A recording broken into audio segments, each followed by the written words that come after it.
Good morning, Jackie Broman here from TBA Law. I am working from my Melbourne office today, so I thought I'd give you the view from the office to begin with. But sorry that I haven't been doing this weekly. I promise that I will continue to try to do it weekly. I just want to give you little snippets of things every week, just to keep you up to date and give you information that you might not be getting because obviously you don't necessarily see a lawyer regularly. So today I wanted to quickly speak about enduring powers of attorney because there have been a couple of changes in the last couple of years, and there are some misconceptions about what an enduring power of attorney is and whether you need one or not.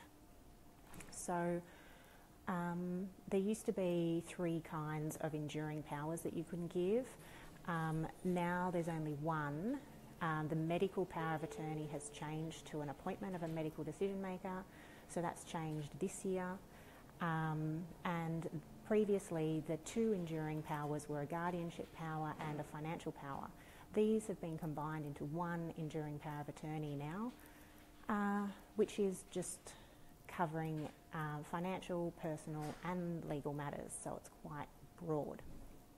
Now, a power of attorney is called enduring because it endures past the point of you losing mental or physical capacity, which is the whole point of it really. Most people don't want it to begin until they can't make decisions for themselves, and then it lasts up until someone passes away. So there's some misconceptions when people appoint executors in their will. They think that an executor then has powers like a power of attorney while you're still alive, which is not the case. A executor doesn't have any powers until you pass away, so that is why you do a power of attorney. Then young people ask, well, what's the point of them doing one? Isn't it really for people who might be declining in old age, dementia, etc.? Not necessarily the case. A lot of people don't die suddenly these days, unfortunately. People have accidents, people have terminal illnesses. So a power of attorney is important for everyone because it's a just-in-case document. If a younger person has an accident, a brain injury, or is in a coma for a couple of weeks, likely to recover, but still that couple of weeks is fairly crucial and no one has a power of attorney, the family might have to run down to VCAT and get an administration order or a guardianship order to be able to make decisions, which just adds extra pressure on the family at such a time. The other important thing about powers of attorney are the sort of powers that you expressly give your attorney. Now, unfortunately, a lot of solicitors do general powers of attorney without giving specific powers in there. So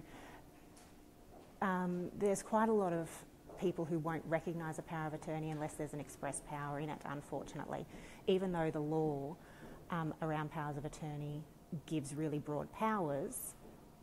People will then come back and say, well, you've given broad powers, but you haven't expressly given this power, so we're not going to recognise it.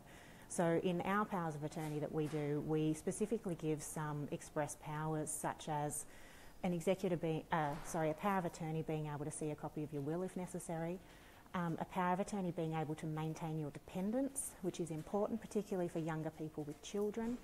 A power of attorney is only supposed to be able to act in your best interest. However, if you've got young children, it's in their best interest that they don't financially suffer. So you have to give an express power to your power of attorney to be able to even do that.